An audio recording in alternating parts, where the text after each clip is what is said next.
ورحمة الله وبركاته. إن الحمد لله نحمده ونستعينه ونستغفره ونعوذ بالله من شرور أنفسنا ومن سيئات أعمالنا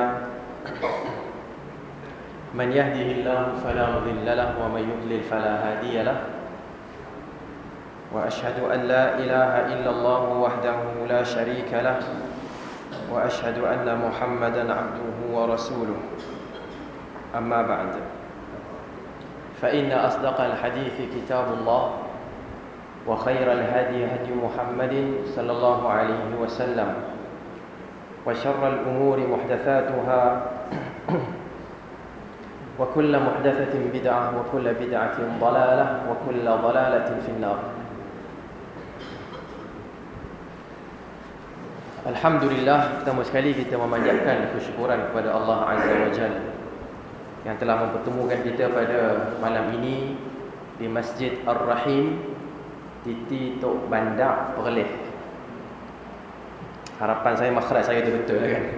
Okay. Saya mengucapkan jazakumullahu khairan kepada Tuan Imam, juga kepada AJK Masjid, juga kepada Tuan Pengurusi Usrah 12 masjid, tuan-tuan dan puan-puan yang saya hormati sekalian. Tajuk yang akan kita bincangkan antara maghrib dengan isyak hari ini ialah antara hak Allah dan hak manusia. Okay, kita ingin melihat sedikit wujudkah di sana perbezaan antara hak Allah dan hak manusia ataupun hak hamba-hamba Allah Subhanahu wa ta'ala. Sebenarnya yang nak ditunjukkan bukan sekarang lah, ya, sekejap lagi bila sampai masanya kita akan tunjukkan, ya, dan kenapa dibuat demikian, kerana pagi tadi saya tunjukkan satu bahagian berkenaan dengan Syiah seperti yang disebutkan oleh Tuan Pengurusi tadi, dan ada sebahagian ikhwah mengatakan elok juga kalau kita boleh paparkan pada malam ni. Kita sedia maklum, antara isu terakhir di Malaysia ini ialah apa yang disebutkan sebagai isu komando, kan, satu kumpulan yang pergi ke negara Amerika, ya, ke sana ataupun ke negara barat sana untuk nak mempertahankan hak manusia. Hak manusia yang ingin mereka pertahankan ini antaranya ialah hak beragama, okay, dan juga hak berjantina, okay, hak beragama dan hak berjantina. Antaranya lah, banyak lagi yang lain, tapi saya nak fokuskan mungkin yang itu untuk perbincangan kita pada malam ini. Bila mereka berbicara tentang hak beragama, antara yang disentuhkan, antara yang disentuh oleh mereka, kerana mereka ini merupakan gabungan beberapa pertubuhan dari dalam Malaysia, mungkin juga ada bantuan dari luar Malaysia, wallahu alam. Okay. Bila mereka pergi ke sana, antara yang diutarakan ialah berkenaan dengan hak untuk mengamalkan ajaran Syiah. Sedangkan kita di Malaysia, kita sedia maklum bahawa ajaran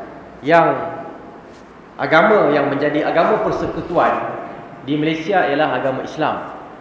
Okay, kena bezakan antara agama persekutuan dan agama rasmi.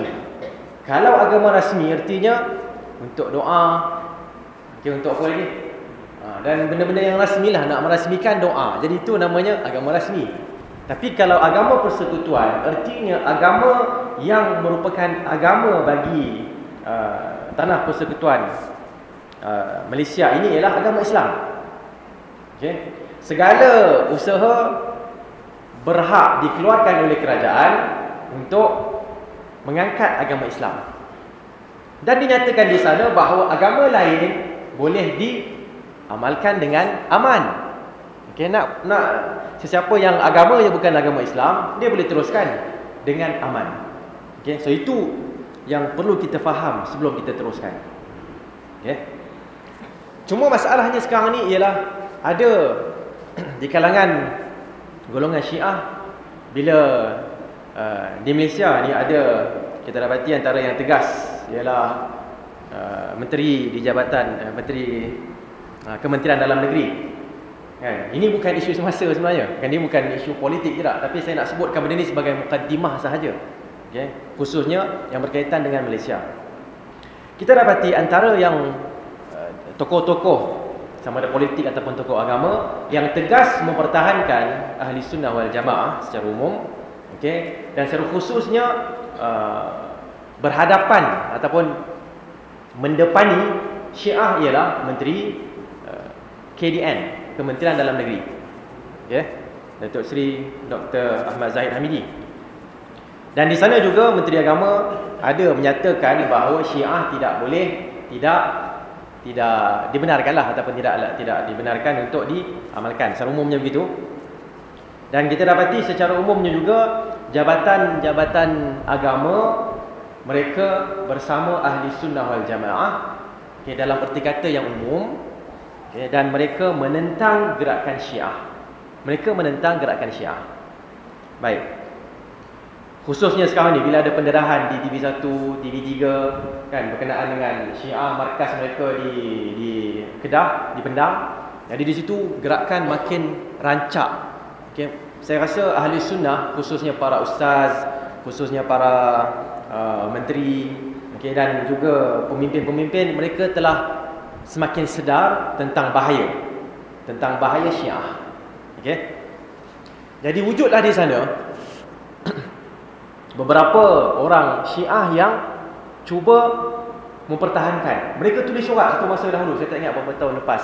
Mereka tulis surat pada Yang di-Pertuan Agong, okay, pada masa itu untuk menjelaskan apa? Menjelaskan akidah mereka, menjelaskan bahawa mereka ditekan oleh Ahli Sunnah yang ada dekat Malaysia ni. Okay. Dan mereka juga menulis surat-surat ataupun menulis kitab-kitab, buku-buku yang menjatuhkan Ahli Sunnah. Baik. Berbalik kepada perbincangan kita tadi, permulaan tadi kita sebutkan berkenaan dengan Komanggo, satu kumpulan pertubuhan-pertubuhan hak asasi yang ingin mempertahankan hak asasi, antara lain hak asasi untuk mengamalkan ajaran Syiah di Malaysia. Okay? Dan ini mendapat tentangan yang hebat daripada pertubuhan-pertubuhan yang merupakan pertubuhan Islam Ahli Sunnah di Malaysia. Okay. Ramailah kan di sana, antaranya ISMA kan, yang mempertahankan perkara ini, dan juga di kalangan peguam-peguam syar'i pun ada, alhamdulillah. Kita nak fokuskan sedikit antara yang mereka bawa, saya sebutkan banyak kali dah ni, iaitu berkenaan dengan kebebasan untuk mengamalkan Syiah di Malaysia. Antara yang mereka bawa juga ialah mempertahankan kebebasan memilih jantina. Kita macam mana nak pilih jantina? Kita bila lahir sama ada apa? Lelaki atau perempuan atau khunsa. Okay, dia panggil khunsa ni memang ada dalam perbincangan fiqh pun. Setengah manusia ni tak boleh, dia tak boleh kita nak bezakan sama ada lelaki ataupun perempuan. Pernah berlaku di Arab Saudi. Okay, sekian lama pakai tudung, tiba-tiba bila cek balik dia pun dah rasa yang dia tu macam lelaki. Bila pergi cek buat pemeriksaan doktor, sebenarnya dia tu lelaki bukan perempuan. Okay? Jadi dikeluarkan, benda tu dia tersorok di dalam. Jadi dikeluarkan, lepas tu dia tak pakai tudung lah. Dia pakai pakaian orang lelaki. Okay? Kalau betul-betul begitu tak apa. Tapi masalah sekarang ni yang saya utarakan tadi ialah pilih. Walaupun seseorang itu dah jadi lelaki yang sejati dengan sifat yang sempurna, dia berhak pilih pakai tudung. Datang masjid dia boleh pakai telepon, dan dia boleh masuk dalam saf yang di belakang sana. Okey, dan begitu juga sebaliknya. Kalau orang tu dia perempuan, dia boleh pilih nak pakai macam tuan-tuan kat depan ni, kan? Pakai kepiah, pendek rambut dia pakai kepiah. Ya. Jadi dia datang ke depan untuk jadi berada di saf yang pertama ke, itu antara hasil lah. Kalau benda tu dibenarkan, mungkin boleh jadi macam tu. Okey. Ini khayalan saya lah. Kalau lah benda tu sampai tahap dibenarkan dan ditekan negara Malaysia untuk buat begitu, nanti kat sekolah kita pun pening. Kan, satu hari salah seorang daripada anak kita nanti kan Wal'iyadzubillah. Dia nak pergi pakai baju apa? Baju lelaki. Esok dia datang, dia kata, mak beli baju perempuan. Kau kan lelaki. Hang ni lelaki ni, bukan perempuan. Tak apalah, tapi maknanya saya dibenarkan, itu hak asasi saya. Tak masalah ke? Okay. So itu imajinasi saya lah, khayalan saya. Takut sampai ke tahap tu. Di negara barat dah berlaku banyak dah. LGBT. L tu apa? Lesbian. G, gay. B, bisexual. T, transsexual. Okay. Maknanya yang LG tu tak apalah. Maknanya lesbian dia perempuan dia minat perempuan. Okay. Kemudian yang kalau gay pula, lelaki minat lelaki kot. Terpaksa sebutlah benda ni kan. Yang ketiga tu B dengan T ni, dia lebih kurang dia nak tukar, dia tukar. Pagi dia nak jadi lelaki, petang tu nak jadi perempuan, ikut suka dia lah. Tok Imam tak berhak nak larang, pasal ini hak asasi dia. Okay? So benda ini antara saya mungkin banyak lagi, tapi saya tak nak fokuskan. Saya nak fokuskan yang ni. Dan saya pernah hadir satu wacana lah lebih kurang, yang menampilkan beberapa wakil dari agama-agama lain. Okay, saya Ustaz Husaini suruh kita pergi, kita baru pergilah, ambil pengalaman daripada dia. Okay, kita pergi. Kemudian yang ada kat sini satu Hindu, Buddha dan Kristian. Hindu, Buddha dan Kristian. Soalan yang dikeluarkan ialah berkenaan dengan homoseksual. Lelaki yang suka lelaki ni apa hal? Bukan apa hal, apa hukum dia? Apa hukum dalam agama? Kan saya duk tunggu itu, kan bola tanggung kan, tunggulah, tapi bagilah orang lain jawab dulu. Yang agama Buddha ni dia kata itu hak dia, tak ada masalah. Itu hak dia, tak ada masalah dia. Okey, dia nak pilih nak buat macam mana kan. Saya dengar tu rasa patutlah apa jadi ini kan. Tak apa. Sampai kat saya kata ini kalau dalam Islam hukum dia amat berat. Okey? Idza wajadtum man amila amala qaumi lut faqtulu al-fa'ila wal maf'ul atau kama qala. Kalau kamu dapati orang yang mengamalkan amalan kaum Lut, bunuhlah si pembuat dan yang diperbuat. Dua-dua sekali bunuh.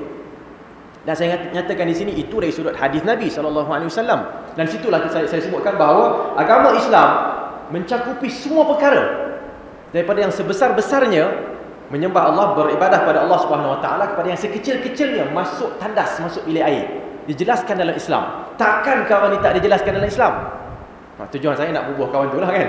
Dalam maknanya dalam agama dia macam seolah tak ada masalah, tapi saya rasa dia jahil kot. Tak apalah. Yang pentingnya kat sini saya jelaskan bahawa kalau ikut Islam, hadis Nabi dah jelas. Ikut Islam juga banyak ayat-ayat yang menceritakan tentang amalan kaum Nabi Lut alaihi salam. Okey? Yang mana Allah melaknati mereka. Dan mereka itu mengamalkan fahishah. Allah Subhanahu Wa Taala menyifatkan perkara itu sebagai fahishah. Perbuatan mendatangi lelaki. Okey. Jadi saya tambah lagi kat situ nak bagi dia nak bagi apa dia panggil hangat sikit. Saya mengatakan ulama fiqh dalam Islam pula mereka khilaf nak bunuh tu macam mana, kan? Macam-macam lah. Ada yang kata bunuh dengan cara yang paling dahsyat. Apa dia? Bawa ke bukit yang paling tinggi, tolak dia, bagi jatuh, bagi dia mati. Jadi bila jatuh tu, bila agaknya bila pecah lah kot, ataupun apa, berkecai kan. Jadi nak bagi pasti mati.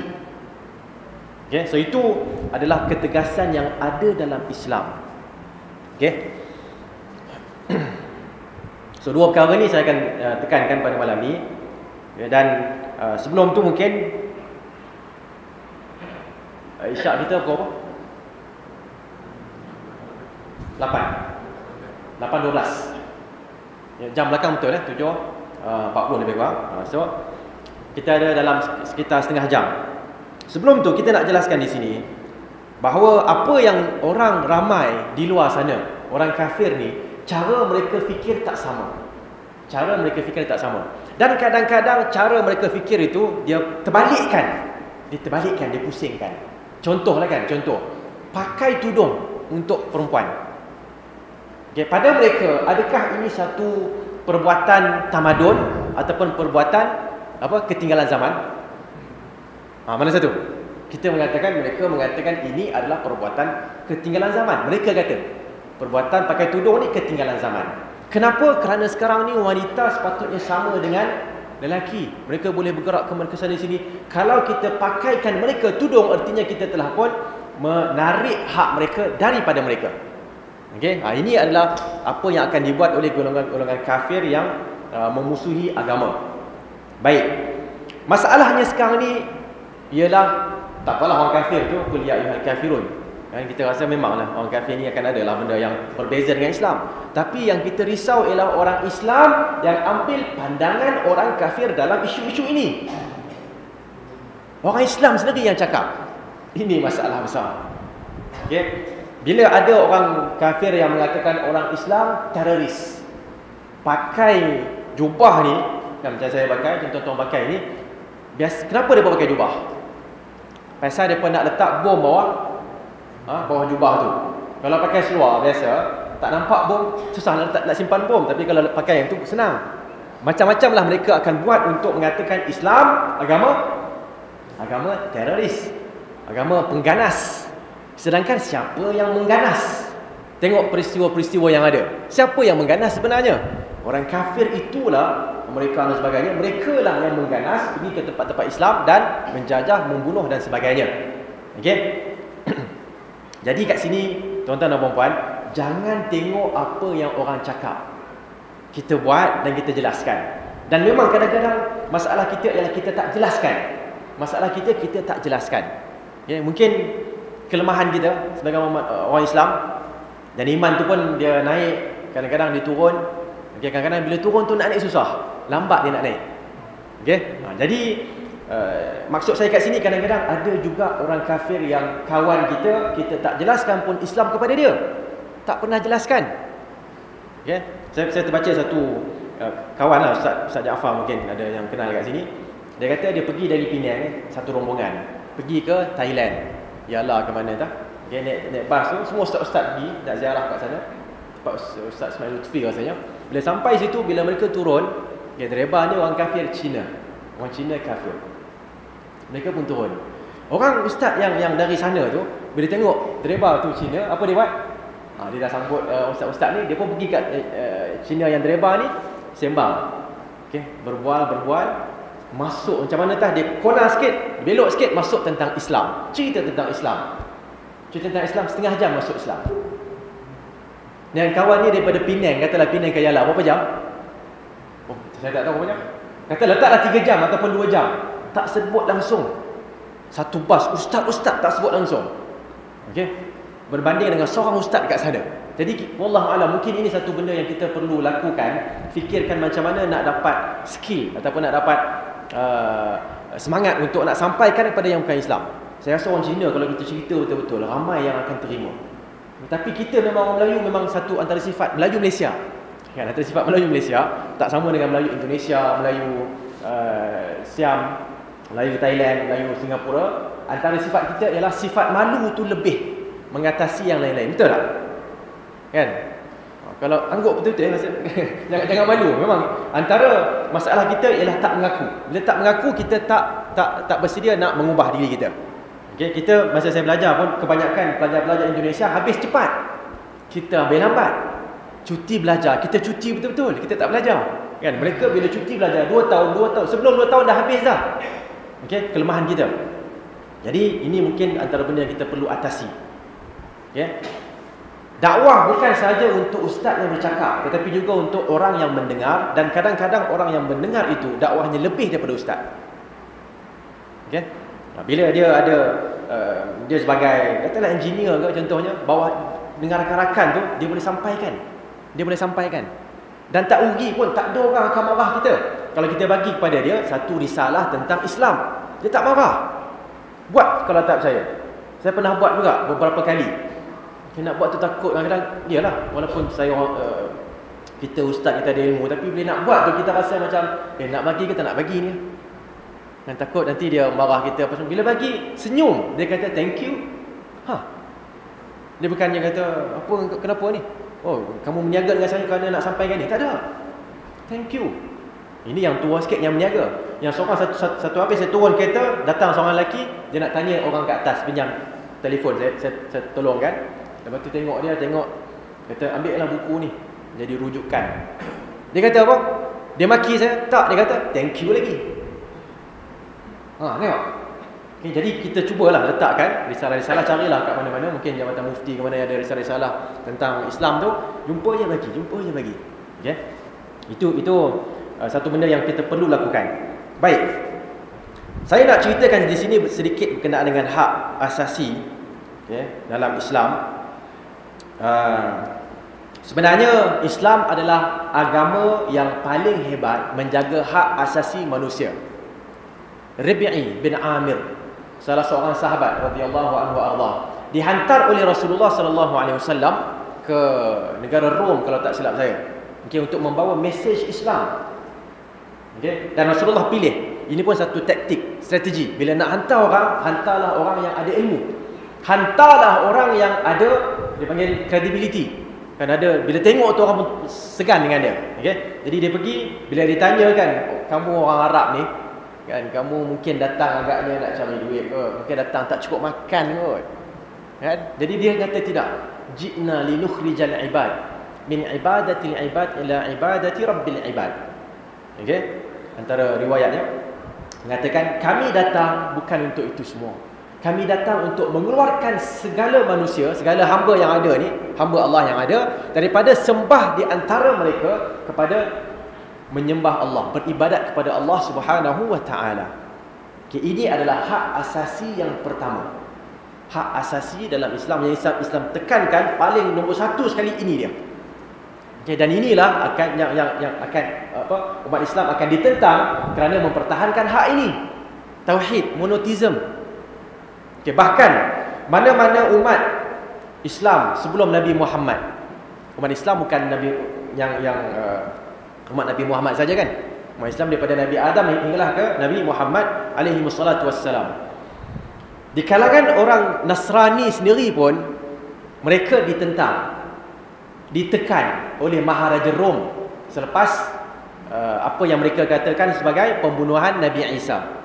Kan? Tapi kita kata Nabi Isa diangkat ke langit. Selepas peristiwa itu, Hawariyin mereka ditekan, diseksa dan sebagainya. Okay, sampailah berlakunya perhimpunan yang mana dalam perhimpunan tersebut Maharaja Rom mengatakan kita ambil Tathlith, Trinity. Kita mengambil Tuhan itu 3, 3 in 1. Okay? So 3 in 1 ni bukan sahaja minum dan sebagainya, tapi dalam ketuhanan di sisi Kristian pun ada juga benda ni. 3 dalam 1. Okay. Dan apa yang mereka lakukan selepas itu, mereka seksa golongan Arius, pengikut-pengikut Arius ataupun Arisiyin yang memegang tauhid. Inilah yang merupakan mesej Rasulullah, surat Nabi kepada Maharaja Rom. Min Muhammadir Rasulillah, daripada Muhammad Rasul Allah kepada Herakl Maharaja Rom, ila Herakl Azimir Rom, aslim taslam, masuklah Islam engkau akan selamat. Yu'tikallahu ajraka marratain, Allah akan berikan pahala kamu berapa kali? 2 kali. Pahala Kristian, kan, pahala masuk agama Kristian dan pahala masuk Islam. Fa in abaita, okey, tapi sekiranya kau degil, okey, fa inna alayka ithmal arisiyin, engkau akan tanggung. Okey, Maharaja akan tanggung dosa golongan Arisiyin, pengikut-pengikut Arius. Dikatakan pengikut Arius kebanyakannya petani-petani, orang miskin. Okey, dikatakan juga maksud di situ ialah pengikut-pengikut Arius, iaitu yang di satu masa mereka miskin kerana tertekan, satu masa lagi mereka kuat mempertahankan tauhid. Okey, jadi itu telah berlaku dalam agama yang sebelum Nabi Muhammad dah berlaku dah benda tu. Jadi bila datangnya Nabi Muhammad membawa mesej yang sama, wama Muhammadun illa rasulun qad khalat min qablihi ar-rusul. Muhammad itu bukanlah kecuali seorang rasul yang mana sebelumnya dah ada begitu ramai rasul, kan, membawa mesej yang sama. Bila datangnya Nabi Muhammad, sama juga akan ditekan mereka yang membawa tauhid, dan bersama tauhid akan ditekan mereka yang membawa sunnah. Kerana Nabi SAW sebutkan, man amila amalan laisa alaihi amruna fahuwa rad. Sesiapa yang mengamalkan amalan yang tidak menepati amalan kami, amalan Rasulullah, maka amalannya tertolak. Jadi jangan apa? Jangan rasa kita ni golongan yang tertekan, ataupun kita jangan sedih sangat dah kalau orang kata kita ni teroris. Okey, jangan sedih sangat. Kerana apa yang mereka sebut itu dusta. Jangan sedih sangat kalau orang kata kita ini jumud. Apa jumud ni apa? Beku. Pemikiran kita ni pemikiran beku. Kan? Mana ada orang pakai kain dah sekarang ni? Mana ada orang pakai skirt? Tahu tak skirt tu apa? Samping. Samping dia kata skirt. Kan? Okay? So, pemimpin-pemimpin kita kadang-kadang dia pergi ke luar negara, dituduh sebagai, bukan dituduhlah, dicerca sebagai, tengok pakai skirt. Lelaki pakai skirt. Tak betul. Kan? Okay. Baik. Jadi itu antara hak asasi yang pertama, dan di sana banyak lagi hak-hak asasi yang ada. Saya nak cuba ringkaskan, antaranya ialah hak untuk hidup. Ini ditekankan oleh Islam, dan Islam memberikan banyak dalil-dalil yang menunjukkan sesiapa pun mempunyai hak untuk hidup. Untuk hidup. Tak kira lah dia tu orang hebat macam mana pun, ataupun tak kira juga dia itu orang yang hina dalam masyarakat. Macam mana pun, dia rendah dalam masyarakat pun dia ada hak untuk hidup. Okey. Kemudian Islam juga melarang daripada apa sahaja perbuatan yang menyebabkan pembunuhan. Melarang pembunuhan, melarang untuk menjaga hak asasi yang pertama, iaitu hidup. Okay. Melarang juga apa sahaja yang membawa kepada pembunuhan, seperti mengharamkan mengangkat senjata kepada orang Islam. Kita ada pedang kat rumah kan, kita kawan kita datang, kita angkat macam seolah nak pancung dia. Berdosa hukumnya ni, walaupun kita bergurau-gurau. Kita main-mainnya saja je. Kan nak bagi dia kecut sikit, tak boleh. Haram hukumnya. Okey. Kemudian diharamkan juga bertelaga di antara orang Islam, yang mungkin boleh membawa kepada membunuh di antara satu sama lain. Okay. Dan ditekankan selepas itu satu perkara yang penting, iaitu al-qisas. Bila ada pembunuhan, mesti dibunuh semula. Mesti dibunuh semula kalau tidak dimaafkan. Kalau dimaafkan, cerita lain. Okay. Diharamkan juga intihar, bunuh diri. Kamikaze, boleh tak? Boleh kamikaze, bunuh diri? Tak boleh, tak dibenarkan dalam Islam. Okey. Bahkan Nabi SAW sebutkan ada manusia yang berperang, berjihad, tapi bila rasa sakit, dia bunuh diri dia, dalam neraka, kekal tak keluar. Okey, dalam neraka. Okey. Cuma ada khilaf lah di kalangan ulama, ada yang mengatakan kekal, ada yang mengatakan tak kekal. Okey. Kemudian haram membunuh janin. Janin yang dah disebut yang dah ada ditiup roh, iaitu selama 120 hari mengikut satu pandangan, ataupun 1 bulan mengikut satu pandangan, iaitu 30 hari. Okey, tak boleh nak gugurkan janin itu. Tak kiralah proses yang halal ataupun proses yang haram. Okey, kalau sebelum tu cerita lain. Faham tak? Sebelum tu baru 2 minggu ke, itu cerita lain. Tapi kalau dah sebulan ataupun dah 120 hari, iaitu 4 bulan, maka jumhur ulama mengatakan tak boleh nak digugurkan. Okey. Baik, itu yang pertama berkenaan dengan hak asasi pertama untuk hidup. Hak asasi yang kedua ialah menjaga kehormatan. Kehormatan, air muka semua ni kan. Okay? Ini juga dijaga oleh Islam. Antara caranya ialah tidak membenarkan kita menggelar di antara satu sama lain. Kecuali kalau gelaran tu memang terpaksa. Ahmad dekat masjid ni ada dekat kampung ni ada berapa Ahmad? Ada 10 Ahmad. Nak dapat Ahmad yang kita nak tu, terpaksa sebut Ahmad Tempang contohlah, ataupun Abu Tempang. Terpaksa sebut, barulah sampai. Kalau tak sampai. Itu dikecualikan. Tapi kalau saja daripada awal lagi dok sebut yang tu daripada awal kan, dia datang pun dok macam mempermainkan dia, ini sama juga hukumnya adalah haram. Okey, dalil-dalil saya tak bawa kerana saya cuba nak ringkaskan. Kemudian haramnya ghibah. Okay, ghibah iaitu mengumpat di antara satu sama lain. Okey. Seterusnya juga ialah haram memperlekehkan antara manusia. Seterusnya di bawah nombor 2 tadi, haram tajassus, iaitu haram untuk kita pergi jadi SB yang tak bergaji ni. Yang kita jadi special branch tapi orang tak bayar gaji. Kita pergi mengendap, tengok sana tengok sini, datang dekat kedai kopi cerita benda tu. Okey. Mencari aib, menyebarkan aib. Okey, seterusnya ialah dhannus su. Okey, sangkaan buruk terhadap orang Islam juga diharamkan, kerana kita perlu jaga karamah, kita perlu jaga air muka dia. Selepas mati pun macam mana?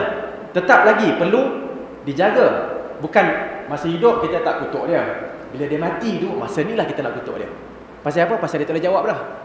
Inilah peluangnya. Tak, di situ akan ada malaikat yang mencatatkan. Okey. Baik, itu yang kedua. Yang ketiga ialah hak kemerdekaan, kebebasan kemerdekaan. Okey. Ini juga adalah satu benda yang ditekankan oleh Islam. Bila seseorang itu lahir sebagai orang yang merdeka, yang perlu kita buat apa dia? Kita layan dia sebagai orang yang merdeka. Kita tak boleh layan dia sebagai seorang hamba abdi. Okay, hamba abdi ni hukum dia sama dengan komputer ni. Kita boleh jual, kita boleh beli. Hukum dia walaupun dia manusia. Okey. Baik.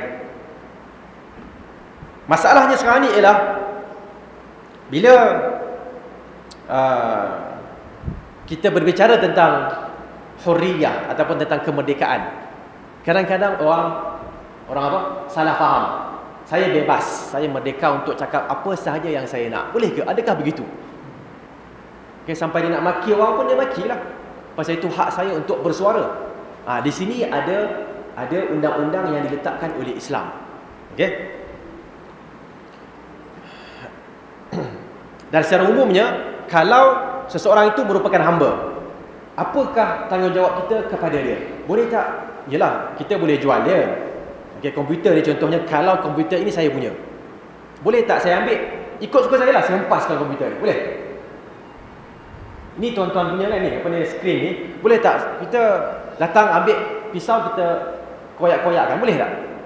Kalau masjid lain pertikaikan, kita kata ini masjid kami punya. Kenapa nak jaga tepi kain masjid apa? Masjid Ar-Rahim ni? Kamu jaga masjid kamu sendiri sudahlah. Ni hak saya nak hak kami nak buat apa kami buatlah. Boleh tak macam tu? Jawapannya tak boleh. Walaupun itu hak yang Allah berikan, ia merupakan amanah. Amanah, tak boleh kita sewenang-wenangnya merosakkan perkara itu. Jadi hamba abdi pun apatah lagi, dia adalah manusia. Kalau kita nak pakai baju begini, hamba itu pakai baju yang sama. Okay? Jangan samakan pula dengan pekerja kita. Pekerja lain. Pekerja dia merdeka. Dia orang yang merdeka. Dia ada gaji dia, ikut suka dia, nak beli apa. Tapi kalau hamba abdi, dia tak merdeka. Dia di bawah tanggungan kita. Apa yang kita makan, itulah yang kita beri. Apa yang kita pakai, itulah yang kita pakaikan kepadanya. Itu yang diajarkan oleh Nabi SAW. Dan tugas yang diberikan tak boleh kerja yang terlalu berat. Okey. Dan berkenaan dengan hamba abdi ini, tentang kemerdekaan, kita kena ingat Islam menggalakkan membebaskan hamba. Islam menggalakkan membebaskan hamba. Ini juga antara perkara yang merupakan salah faham yang dilontarkan oleh masyarakat kafir yang memerangi Islam. Mereka mengatakan orang Islam suka memperhambakan manusia. Okey? Baik.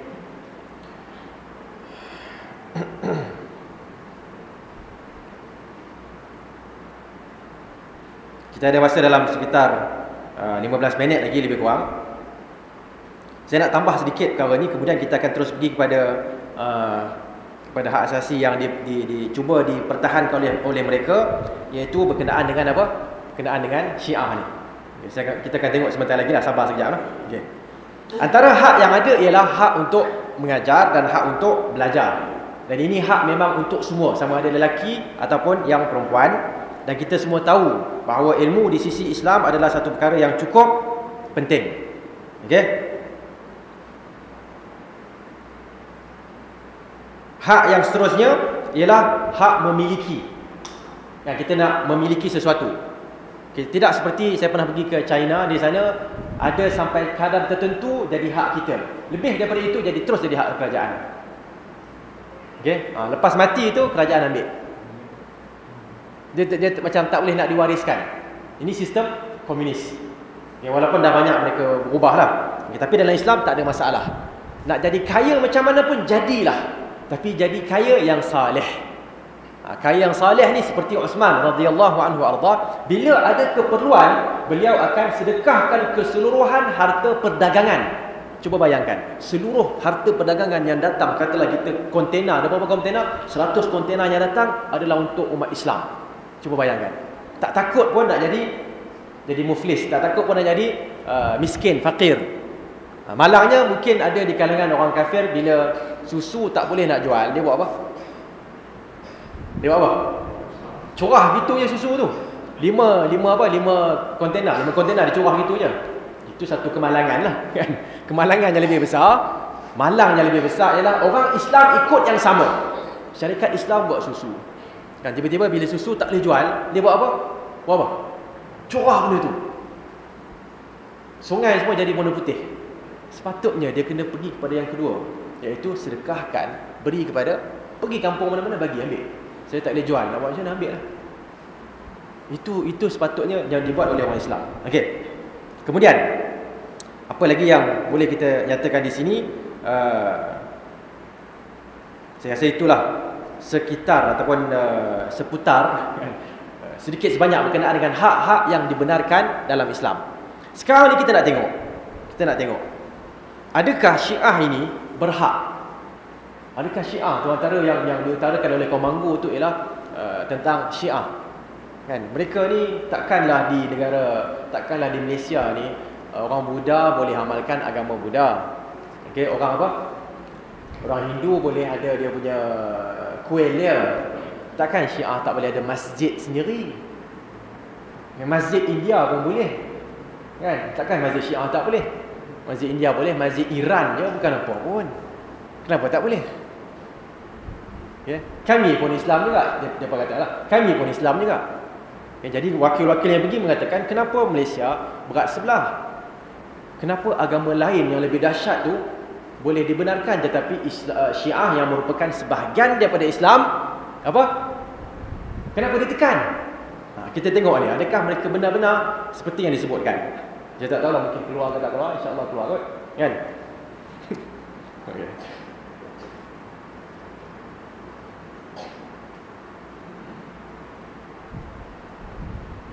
Tekan ni. Mana dia punya ni? Suara dia kat mana suara? Siapa boleh tolong saya?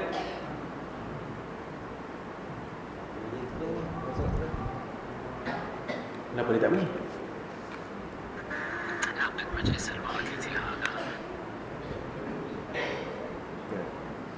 Kenapa tak bunyi?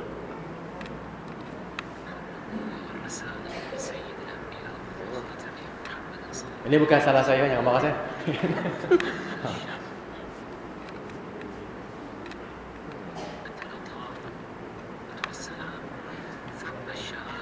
Kata pun kita buat manual lah. Kita manual.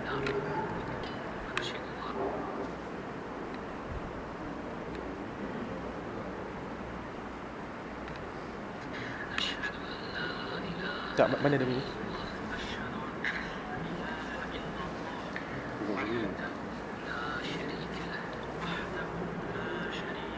Tak tahu.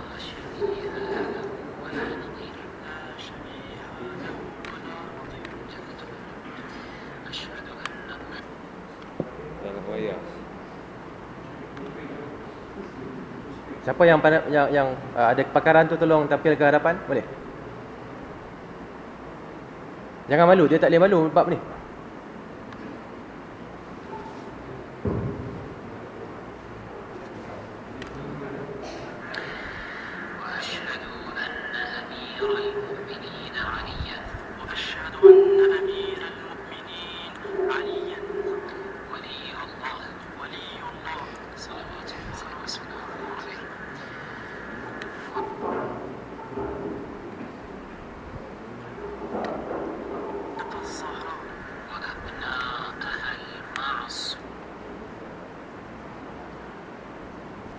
Tak apalah, sementara benda tu keluar, sebenarnya boleh baca.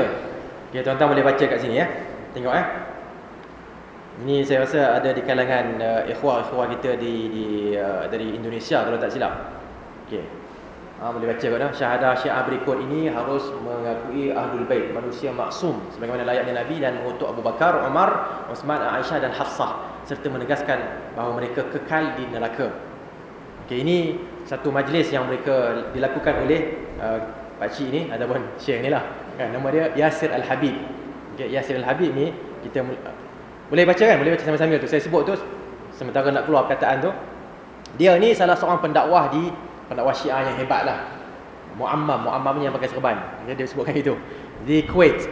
Okay, satu ketika dia telah mengutuk, mencerca Aisyah radhiyallahu anha, ibu kita, dengan kutukan yang dahsyat di sana, sehingga rakyat Ahlus Sunnah di Kuwait mereka bangkit menggesa kerajaan untuk ambil tindakan yang diambil lah buang negeri. Okey, lalu dia pun keluar, dia terpaksa keluar pergi ke London nak ambil dia, tak tahulah siapa ambil kat sana. Jadi tengok, ini yang Fadak TV ni TV Syiah ni. I'lan Tashayyu' al-Akh Idris. Ini iklan berkenaan bahawa al-Akh daripada Idris ni dia masuk Syiah. Okey? So boleh tengoklah kat sini. Asyhadu an la ilaha illallah wa asyhadu annahu sayyidul anbiya wa asyhadu annahu sayyidul anbiya. Ulang balik lah sikit ya. فقل يا أخي الكريم على بأنه في النار أما الشهادة قال عليه الصلاة والسلام ثبت بإمامتي وولايتي والشهادة والنبوة والرسالة وحدانية الله لتلقين شهادة الإسلام وحدانية الله. Nak cerita tentang syahadah Islam. Keesaan Allah, Nabi Muhammad yang sebagai utusan Allah. والشهادة بإمامتي وولاية الأئمة الأطهار ثم الشهادة على أعدائهم عليهم النعمة وأعداء لأنهم في النار ونشهد الله على أننا نرغب إليه تقول يا أخي الكريم على بركة الله تعالى أشهد أن لا إله إلا الله أشهد أن لا إله إلا الله وحده لا شريك له وحده لا شريك له لا شبيه له ولا نظير لا شبيه له ولا نظير أشهد أن محمدا رسول الله أشهد أن محمدا رسول الله صلى الله عليه وآله وأشهد أنه سيد الأنبياء وأشهد أنه سيد الأنبياء وخاتمهم وخير الخلق أجمعين وأشهد أن أمير المؤمنين عليا ولي الله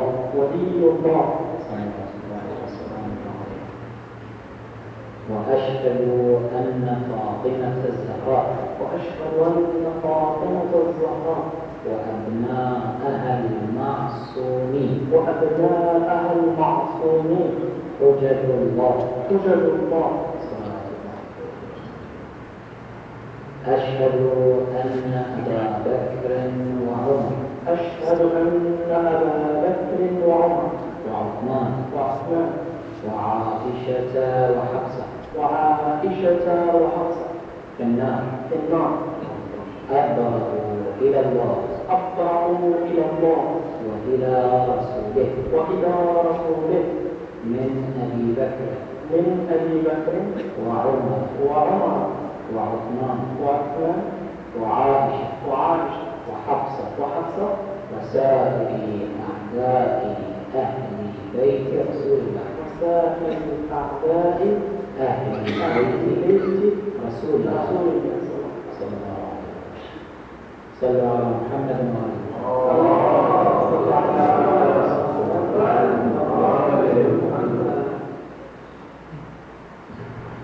أشهد أن أبا بكر وعمر وعثمان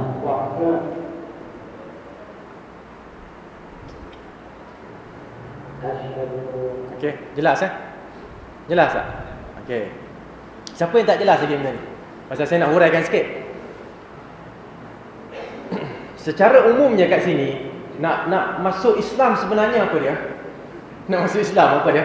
Apa yang Nabi ajar kepada kita sallallahu alaihi wasallam? Apa dia? An tashhada an la ilaha illallah wa anna Muhammadar Rasulullah. naik saksi bahawa tiada Tuhan yang berhak disembah melainkan Allah dan Rasulullah adalah pesuruh Allah. Selesai yang tu. Selesai yang tu. Okey. Tapi sebenarnya kalau kita perhatikan dengan lebih lanjut, adalah di kalangan para ulama ahli sunnah yang mengatakan kalau orang Kristian nak masuk Islam, kita kena pastikan sedikit. Jadi kita tambah sikit, wa anna Isa Abdullah wa rasuluh. Isa adalah hamba Allah dan Rasulullah. Okey, wa kalimatuhu, ini benda yang ambil dalam Quran lah, dan kalimah Allah alqaha ila Maryam. Okey, yang kalimah Allah yang diletakkan pada Maryam alaihissalam. Okey, selesai. Itu je lah. Baik. Jadi seolah-olahnya kat sini, kan, seolah-olahnya kat sini Syiah ni dia nak pastikan orang tu kalau nak masuk Syiah betul-betul, dia mesti ada versi yang kepastian, versi tahqiq. Kan Dr. Azman, versi tahqiq ni maknanya kita nak pastikan betul-betul dia masuk Syiah dan masuk betul-betul dalam Syiah. Jadi panjang macam ni lah. Okay, dan tuan-tuan dah tengok dah sendiri macam mana keesaan Allah, Nabi Muhammad, tambah pula Ali adalah wali. Kemudian Fatimah dan anak-anak mereka al-ma'sumin, yang merupakan makhluk-makhluk yang maksum, hamba-hamba Allah yang maksum. Mereka ini adalah hujajullah. Apa maksud dia hujaj Allah ni? Hujah-hujah Allah. Maksud dia apa? Maksud dia nak dapatkan Islam perlu melalui mereka. Panggil doktor-doktor yang ada ni, kalau mereka bukan Syiah, tak dapat hujah daripada Allah. Sehingga kan sahibus samahah mufti kita pun, disebabkan dia bukan Syiah, ikut Syiah katalah kan, okay, disebabkan dia bukan Syiah, tak dapat ilmu daripada dia. Itu maksud hujajullah. Okay, macam mana hebat pun seorang sunni, ulama sunni itu, dia tidak boleh, dia bukan merupakan hujajullah, hujah Allah di atas muka bumi ini. Okay, hanya boleh diambil daripada Ali, keturunan Ali dan Fatimah. Daripada keturunan mereka baru kita boleh ambil ilmu. Luar daripada itu tak boleh. Di sini juga mereka menggunakan hadis yang palsu. Ana madinatul ilmi wa aliyun babuha. Aku, iaitu Rasulullah, adalah gedung ataupun kota ilmu, dan Ali adalah pintu bagi kota ini. Pintu gerbang tu nak masuk dalam kota keimanan dan keilmuan ini mesti melalui Ali radhiyallahu anhu arda. Kita sebenarnya tak ada masalah dengan Ali radhiyallahu anhu arda, khalifah yang keempat. Kita tak ada masalah dengan Fatimah Az-Zahra, okey, binti Rasulillah radhiyallahu anha, tak ada masalah. Kita tak ada masalah dengan Al-Hasan dan Al-Husain, kita menghormati mereka. Tetapi mereka ini, iaitu Syiah, melampaui batas dalam siapa? Dalam kumpulan ataupun ialah kumpulan yang disebutkan sebagai Ahlul Bait. Ahlul Bait bagi mereka ialah ni lah, siapa dia? Ali, Fatimah, Hasan dan Husain, keturunan tu. Al-Abbas masuk jugalah ke dalam keturunan Ahlul Bait. Tapi anak beranak Abbas tak masuk dalam Ahlul Bait. Okey? Isteri-isteri Rasulullah jauh tak masuk dalam Ahlul Bait mengikut Syiah. Soalan saya sekarang ni, satu soalan lah. Ini majlis apa? Kalau ada majlis naik saksi apa semua, nama majlis apa? Majlis apa? Masuk Islam kan? Betul? Saya nak tanya, dengan majlis ini, adakah Idris tadi tu masuk Islam? Soalan saya. Naik saksi Ali, Fatimah, Hasan, Husain, keturunannya adalah maksum, hujah-hujah Allah. Naik saksi Abu Bakar, Umar, Uthman, Aisyah dan Hafsah adalah dalam neraka. Okey, tak cukup yang tu. Dan naik saksi, dan kami berlepas diri daripada Abu Bakar. Ulang lagi, kalau dia kata dah berlepas diri dari mereka, cukup dah. Diulang nama tu. Berlepas diri dari Abu Bakar, Umar, Uthman, Aisyah dan Hafsah. Tak cukup yang tu. Dia tambah lagi, wasairi a'dai ahli baiti Rasulillah, dan seluruh musuh-musuh. Inilah seluruh, nanti saya tunjuk macam ni. Seluruh musuh-musuh keluarga siapa? Rasulullah. Ahli sunnah seluruhnya, keseluruhannya, anda semua tuan-tuan dan puan, okey, pakcik sekalian, abang adik sekalian, anda semua ni adalah musuh mereka. Mereka berlepas diri daripada kita semua. Okay, soalan saya dah jawab ke belum? Saya rasa dah jawab lah. Adakah ini majlis pengislaman ataupun majlis pengkufuran? Majlis pengkufuran. Kalau macam ni lah caranya, majlis pengkufuran. Okay? Kalau macam ni dia tak masuk Islam pun. Dia masuk agama Syiah yang bukan merupakan agama Islam. Kerana agama Islam hanya ada pada ahli sunnah. Tapi saya nak cuba bayangkan kat sini, tuan-tuan dan puan. Kalau dia kata asyhadu an la ilaha illallah wa asyhadu anna muhammadar rasulullah, selesai. Okey. Tapi lepas tu dia kutuk lah sikit, dia kutuk sana, dia kutuk sini. Kita kata dia ni Islam tapi fasik. Betul tak? Tapi kalau daripada awal macam ni, okay, dia terus memang diajar untuk benda ni, siapa nak kata dia Islam? Okay, ini satu perkara. Kemudian yang kedua, kenapa tidak dibenarkan di Malaysia? Saya cuba memahami, saya cuma nak faham benda ni. Kenapa KDN tak benarkan, apa semua tak benarkan? Kenapa? Kerana ini adalah satu ajaran yang namanya Islam, tapi dia bukan Islam. Okey, tuan-tuan. Sekarang ni agama Buddha, namanya Buddha pun, tapi adakah dia Islam? Tak apa, dia Buddha dan Buddha, selesai. Syiah ni namanya Islam, tapi bukan Islam. Sebab tu tak boleh dibenarkan. Betul tak? Okey, tapi contoh lain lah, contoh lain. Keluar sikit lah kalau pening. Okey, katalah ini adalah ubat. Ini ubat. Siapa yang jaga ubat? Siapa? Kementerian? Takkan dalam negeri juga, tak kan? Kementerian apa? Kesihatan. Ubat ni tengok-tengok dah expired dah. Habis tempoh, habis masa. Kalau kementerian masuk farmasi tu, dia akan buat apa? Kalau dia mungkin bagi amaran lah, tarik balik semua ni, amaran pertama. Degil buat juga. Agaknya saya rasa kali kedua, kali ketiga, apa yang akan berlaku? Lesen farmasi tu akan ditarik balik. Betul tak apa yang Kementerian Kesihatan tu buat? Betul ke tak betul? Kenapa betul? Bukankah itu ubat? Farmasi tu jual ubat. Dia bukannya jual nasi goreng, kan? Dia jual ubat. Apa salahnya? Ubat, tapi ubat yang dah kan? Dah tak boleh guna dah. Sama juga, tapi orang luar tengok dia ubat. Jadi farmasi ni kena tutup. Pasal apa? Pasal farmasi ni telah buat satu benda yang salah. Begitu juga kalau nak dekatkan balik semula perbincangan tentang Syiah ni. Syiah ni orang tengok dia Islam. Sebab tu tak boleh benarkan, kerana dia bukan Islam. Orang kata Islam tapi dia bukan Islam. Okey, cara ni, bukan Islam. Tapi kalau dia kata asyhadu an la ilaha illallah, asyhadu anna muhammadar rasulullah, saya pun sebenarnya tak tahu beza sunnah Syiah ni, kan? Tok Syekh tu tahulah, saya tak tahu.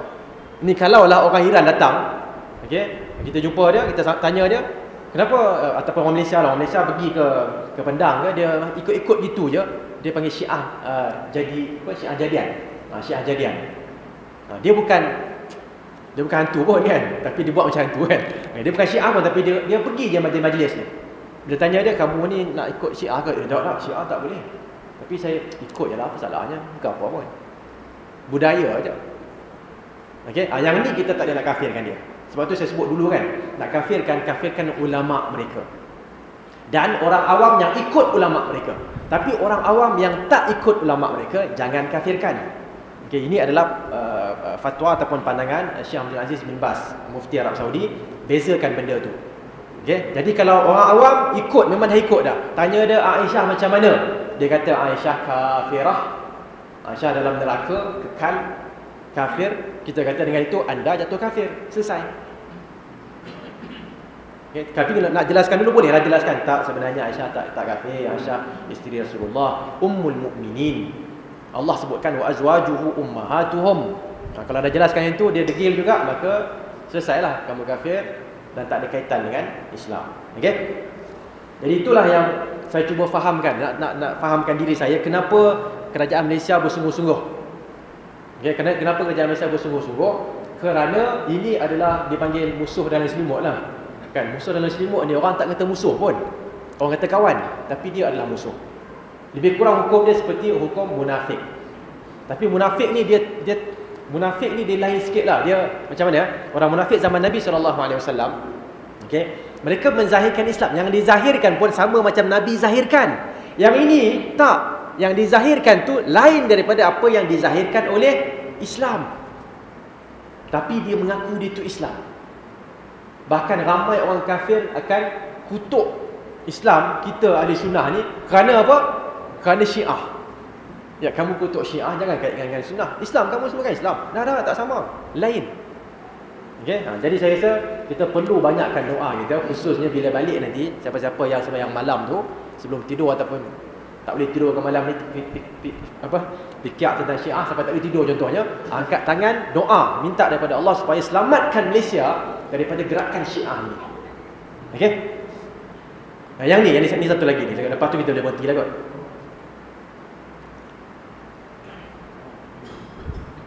Hilang lagi suara dia, kan? Dah tutup tadi. Mana kita punya? Mana nak buat apa? Saya nak buat apa ni? Nak kena ketuk sikit apa? الحكومة الماليزية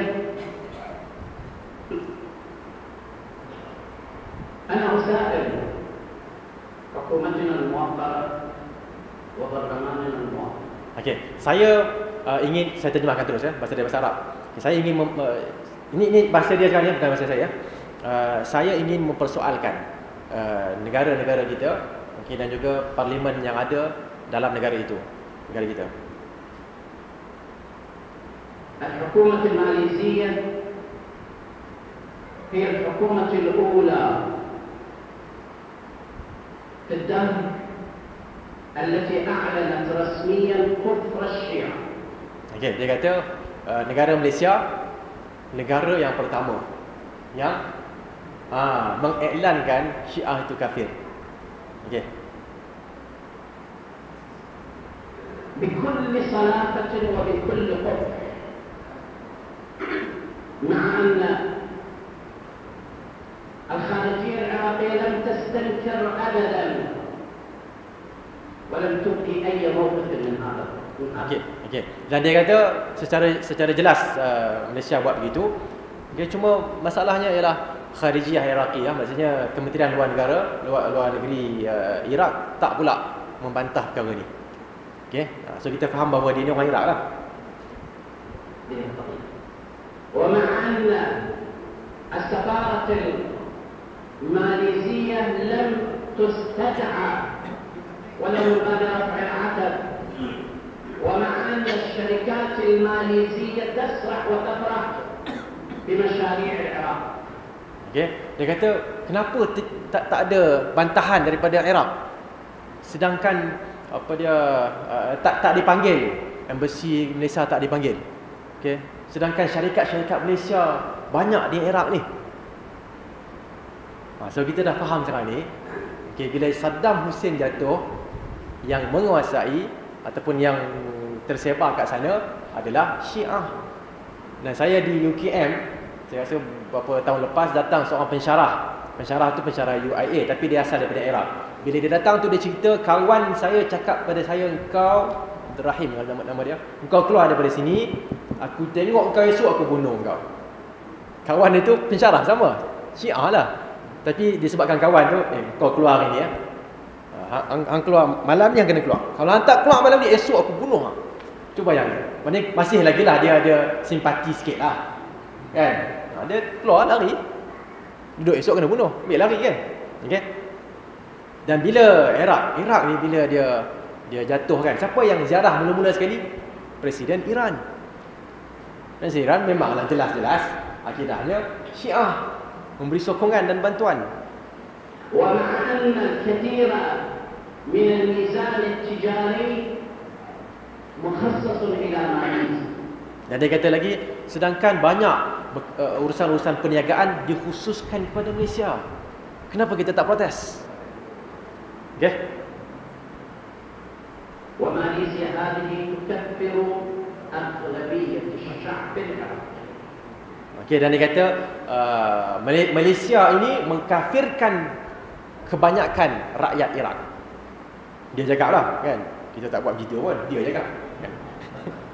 إرهاب هذا أم ليس بإرهاب؟ التكفير من بعده القتل. Dia kata bukankah ini satu bentuk terorisme? Bukankah ini satu bentuk apa dia? Terorisme bahasa Melayu apa? Bukan satu bentuk keganasan yang dibuat oleh pengganas, iaitu apa? Negara Malaysia ni, gitulah lebih kurang. Okey.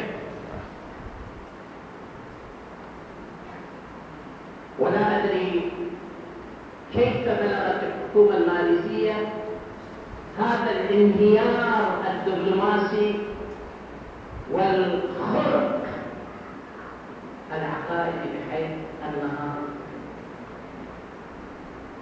تدلي بقضية معينة. Okey. Dia kata dan saya tak tahu kenapalah Malaysia ni sampai ke tahap tidak peka, tidak memberi perhatian kepada urusan diplomasi. Urusan diplomatik. Kan urusan negara kita kat sini apa semua kita hormatlah negara tu kan. Okey. Dan saya tak faham juga dia kata khurq al-aqaidi. Maknanya kenapa Malaysia sampai ke tahap, saya tak faham kenapa Malaysia sampai ke tahap kira mengabaikan urusan akidah. Gitulah lebih kurang. Maknanya Malaysia ni dia teruklah sampai bab akidah pun dia hancurlah. Lebih kurang itu yang saya faham daripada apa yang disebut kat sini. أنا لا أدري أين منظمة المؤتمر الإسلامي من ذلك، ولا أدري أين الحكومات الشيعية من ذلك. Okey, saya tak tahu OIC peranan mereka kat mana. Dan saya tak tahu juga apa peranan negeri ataupun negara-negara yang berideologi Syiah.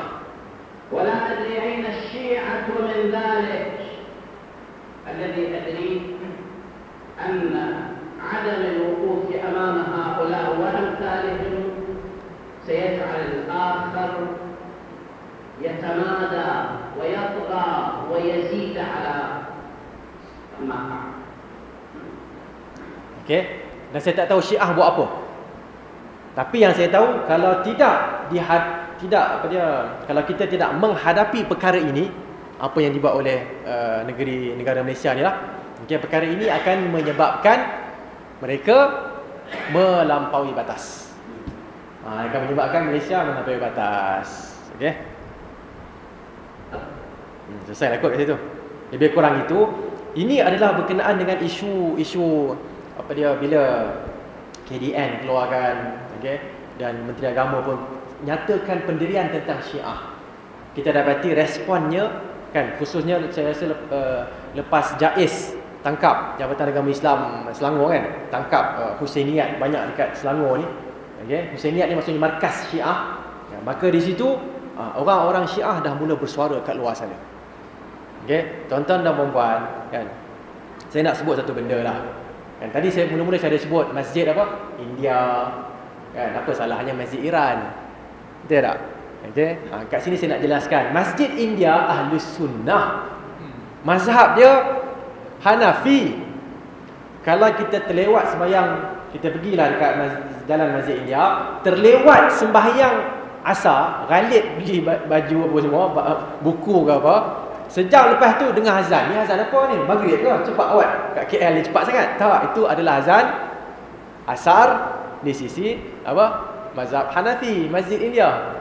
Pilah sana sembahyang jemaah. Adalah juga kebaikannya, boleh sembahyang jemaah. Betul tak? Tapi masalahnya sekarang ni, kalau Syiah yang pegang, dalam doa mereka melaknati Abu Bakar, Umar, boleh tak boleh jadi makmum kat depa? Tak boleh. Tak boleh jadi makmum. Okey? Jadi keprihatinan yang mungkin boleh diambil kat sini, okey, yang pertama yang di atas ni adalah kekufuran yang mereka bawa. Kalau itulah yang mereka percaya, maka mereka kafir. Kalau dia jadi-jadiannya buat tak tahu lah. Okey, kalau jadi-jadian tu buat tak tahu, tapi kita kena berjaga-jaga. Okey, tapi kalau itulah yang mereka percayai, maka mereka tak masuk Islam pun. Dengan syahadah itu dia tak masuk Islam pun. Sebab tu ada seorang ulama di Arab Saudi mengatakan bila ditanya, adakah apa hukum Syiah ni? Adakah mereka keluar daripada Islam? Adakah mereka ini kafir ke macam mana? Okey, Islam ke tak Islam macam mana? Jadi dia kata Syiah ni tak kafir pun. Pasal apa? Pasal dia tak masuk Islam pun. Nak hukum dia sebagai murtad kafir, kenapa? Dia tak masuk Islam pun. Tak? Dia tak masuk Islam lagi. Masa dia sebut benda-benda tadi, dengan itu dia kufur. Imam Malik bila bacakan liyaghidha bihimul kuffar, ayat terakhir dalam surah Al-Fatih berkenaan dengan para sahabat, agar orang kafir merasa marah terhadap mereka, Imam Malik radhiyallahu anhu kata, siapa yang bila disebut para sahabat, dia rasa allergic. Hati dia rasa gatal kan. Kalau kita gatal, hati dia rasa marah semacam, maka dia tu termasuk dalam ayat ni. Sifat dia sifat kufur. Dia jatuh kafir, marah para sahabat. Okey? Nabi SAW sebutkan hubbul ansari minal iman. Cinta kepada ansar adalah dalam keimanan. Okey? So yang atas ni menunjukkan kekufuran. Ini satu contoh, banyak lagi sebenarnya contoh-contoh yang ada. Okey, dan yang ini menunjukkan keprihatinan mereka. Dan saya nak menggesa diri saya, tuan-tuan dan puan-puan sekalian, perlu prihatin juga.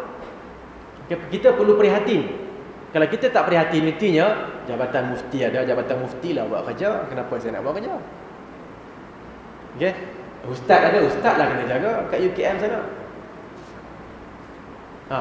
Siapa lagi?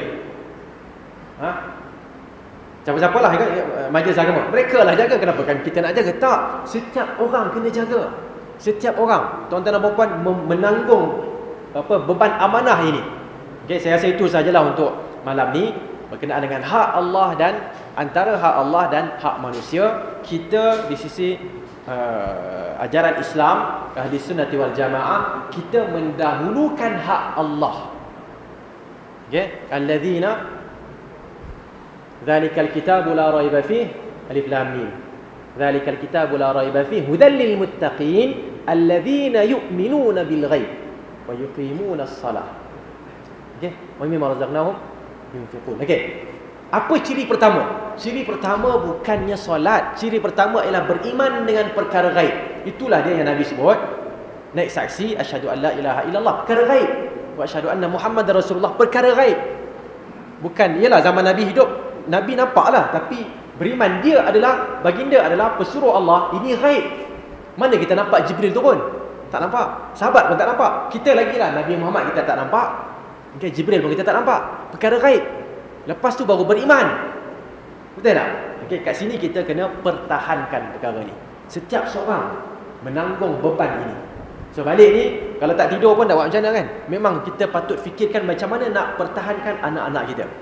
Okay, dalam akidah Ahli Sunnah wal Jamaah, dan letakkan benteng kepada mereka untuk dapat menghadapi perkara ni. Okay, caranya ialah dengan al-ilm, dengan ilmu. Okay, dan saya suka sebut terakhir kat sini, saya tak tahu kenapa tak ada orang larang saya daripada bercakap. Kan senyap ni semua, tak ada kata ustaz habis masa kan. Jangan buat begitu. Saya 3 jam boleh cakap kan. Itu masalahnya. Okay, pasal ada pengajian jarak jauh PJJ, bukan 3 jam, 6 jam. Kan daripada pukul 8 sampai pukul 2. Sampai anak murid yang kat depan ni dah macam dah boring tengok kita. Tapi kita nak buat macam mana, tanggungjawab kena sampaikan juga. Kalau tak masuk pesa tak duduk sendiri. Okey. Saya nak ceritakan satu benda yang terakhir kat sini ialah berkenaan dengan bagaimana kita sendiri perlu khatamkan Al-Quran. Saya rasa mungkin ramai lah kot yang duk fikir sekarang ni, khatam lama dah ustaz. Kan? Bahkan alhamdulillah tiap-tiap tahun kami khatam ustaz. Okey? Betul? Tak, saya tak maksudkan yang tu. Saya maksudkan yang belah kiri tu. Kalau belah kanan, alif lam mim, belah kiri apa? Alif lam mim. Dzalikal kitabu la raiba fi. Itulah kitab yang tiada keraguan padanya. Itu maksud saya. Laqad kafara alladhina qalu innallaha thalithu thalathah wa ma min ilahin illallah, kan? Telah kufur mereka yang mengatakan, saya nak yang itu. Telah kufur mereka yang mengatakan Tuhan itu adalah satu daripada 3. Ini yang saya nak kita semua baca, tuan-tuan dan puan-puan. Saya menggesa ni maksudnya, kalau bahasa yang keras sikit, memaksa. Kan? Tapi tak kira paksa kan, kita menggesa. Okay, dan saya last kot akhir kat sini, akhir kalam. Akhir kalam kat Arab Saudi, kalau nak beli harga tu kena sebut akhir kalam kam. Akhir kalam berapa harga dia ni? Okey. Barulah dia urut janggut dia sikit dapat murah kan. Okey. Akhir kalam kat sini, berapa lama agaknya tuan-tuan dan puan-puan boleh nak khatamkan? Boleh tak saya datang bulan depan, saya dapati semua ahli usrah 12 imam 12 apa? 12 surah atau masjid ni dah khatam. Khatam ni bahasa Melayu ni. Boleh tak? Boleh tak boleh? Tak apa. Saya nak bawa satu cerita kat TikTok ni, tak tengok susah. Okey, bawa satu cerita kat sini. Saya tak tahu, mungkin saya nak cerita dah ni. Seorang doktor yang dari Amerika, dia kahwin dengan seorang, dia lelaki lah, isterinya orang Dayak. Dayak kat mana? Sarawak. Okey. Kristian. Lepas masuk Islam nama dia Dr. Omar. dekat Istek. Masa dia datang tu dekat Istek lah. Istek ni bawah UIA. Okey.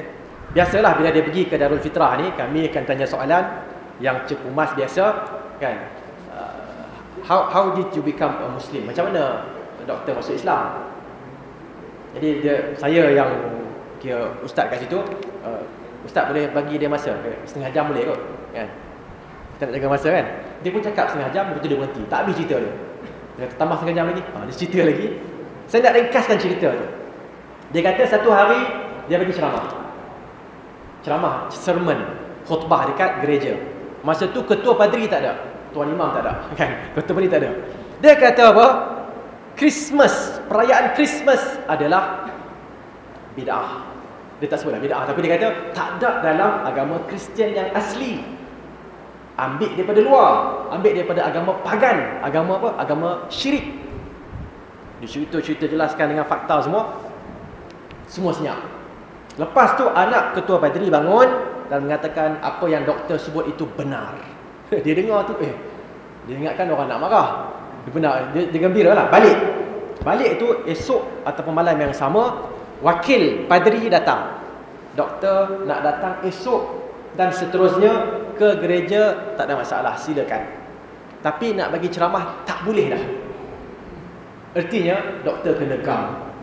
Kan? Gam, tak ada ceramah lagi dah. Dia kata, apa salah saya? Ceramah semalam kan? Doktor, saya tak tahu, saya wakil ketua padri. Dia pun datang jumpa ketua padri. Ketua padri tolong beritahu kenapa saya tak dibenarkan untuk beri ceramah. Ketua padri kata, doktor tak apalah doktor, yang pentingnya you datang untuk sosial bolehlah, sembang-sembang apa tak apalah. Ceramah tak boleh ya. Adakah masalahnya semalam tu? Tak apalah, kita tak nak bincang itulah. Okey. Jadi dia balik, dia tension. Tahu tension, tertekan. Dia kata dia balik rumah dia tertekan sangat, ada rak buku dekat rumah dia macam tu lebih kurang. Dia kata engkau ni semua, hang semua aku dah baca dah. Hang seorang yang tak baca lagi.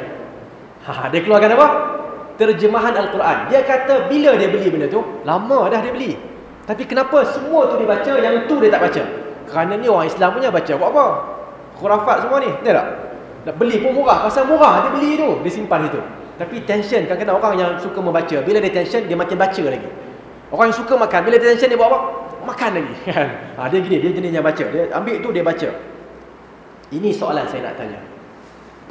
Dia kata saya baca. Dan saya baca, saya tak boleh berhenti. Dalam masa habis baca. Soalan saya, berapa lama? Fill in the blanks. Isikan tempat kosong tu. Berapa lama? Cuba tegalah. Buat. 24 jam. Notis berhenti kerja 24 jam. Okey. 3 hari, berapa malam? 4 malam. Ini pergi ke Phuket tu kan. Lagi apa? Berapa hari? 3 minggu lagi. Dia kata dia baca dan baca. Habis dalam masa 3 hari 3 malam. Lepas itu terus saya menuntut. Dan terus saya cakap, ya Allah, I am a Muslim. Pasal apa? Bila dia sebut 3 hari 3 malam, okay, dia kata tak boleh tidur tak boleh. Pasal tension. Makan, orang tension makan apa? Sikit-sikit itu je. Okay. Jadi dia kata 3 hari 3 malam dia habis baca dan masuk Islam. Saya dengar yang tu, saya teringat hadis Nabi SAW, la yafqah man qara'al Qur'ana fi aqalli min thalath. Tidak memahami orang yang baca Al-Quran kurang daripada 3 hari. Artinya dia baca dengan agak laju. Tempoh 3 hari itu memang tempoh yang paling minimum untuk kita baca dan faham. Kawan ni dia bersungguh-sungguh ni, sehari dia tak habis, 2 hari dia tak habis, 3 hari baca dengan bersungguh-sungguh, dia boleh habis. Bersungguh-sungguh memahami. Dia bukan baca panjang lama lah. Telah kufur orang yang mengatakan, bukan begitulah kan. Telah kufur orang yang mengatakan bahawa itulah, laqad kafara alladhina qalu innallaha thalithu thalatha. Kufur. Inilah yang aku sangka, yang aku rasakan selama ini. Dia pun duk rasanya dia tak selesa dengan tafsir Trinity, dia tak selesa. Lama dah. Baca tu baru jelas. Wa mubasysyiran bi rasuli ya'ti min ba'di ismuhu Ahmad, dan memberi berita gembira bahawa seorang rasul akan datang selepasku, namanya Ahmad. Siapa cakap ni? Allah cerita tentang Nabi Isa. memberitakan tentang kedatangan Nabi Muhammad. Dia mungkin dah baca dah dalam mana? Dalam Injil. Tak sangka jumpa sekali lagi. 3 hari 3 malam masuk Islam. Selesai. Okay, cerita panjang lagi, tapi itu sahaja. Kan nak lagi panggil saya kemudian nanti kan kita sambung cerita tu. Tapi saya nak bawa, tujuan saya buat cerita tu ialah nak menggesa tuan-tuan dan puan-puan. Saya tak ada catatan, mungkin tuan pengurusi ada catatan nama-nama ni, cuba minta tepi tu berapa hari, berapa bulan, berapa tahun untuk nak khatamkan Al-Quran. Dan setiap seorang wajib buat. Kerana Al-Quran tu 4 bahagian. Pertama, Allah sahaja yang tahu. Kedua, pakar ulama sahaja yang tahu. Ketiga, siapa tahu? Orang Arab yang tahu. Keempat, semua manusia tahu. Langit dan bumi ada manusia yang tak tahu? Semua orang tahu. Okey, tapi yang ketiga ni lah masalahnya. Iaitu orang Arab baca, dia menangis. Kita baca, teriaklah juga. Pasal apa? Pasal imam teriak. Bukan kerana kita menghayati. Tak. Kan wa 'alal a'rafi rijalun ya'rifuna kullam bisimahum. Cerita tentang orang yang tengah-tengah ni. Masuk syurga pun tak, neraka pun tak. Kita baca tu imam nangis, kita dengar dia nangis, kita pun nangis sama. Imam cerita apa? Tak tahu, dia nangis, kita nangis kan. Nampak tak? Okey. Sekarang ni kita nak kalau boleh baca tu bagi tahu. Dia baca ni, saya teringat ni surah Araf ni. Surah Araf cerita dia sekian-sekian. Ni surah apa? Ni surah Baqarah, cerita dia sekian-sekian. Ni surah apa? Surah Jin. Cerita dia tentang jin yang beriman apa semua. Takkan kita tak beriman? Okey? Okey, so itu saya rasa bila tuan imam duduk depan ni, dia suruh berhenti lah tu. Takkan saya tak faham kan? Saya terpaksa lah. Okey, tekan break kat sini dan mengatakan tuan-tuan dan puan-puan, kita memang perlu buat sesuatu. Dan apa yang kita kena buat pertama sekali adalah iqra', baca. Baca dalam bahasa kita sendiri Al-Quran itu, sampaikan kepada diri kita, sampaikan kepada keluarga kita.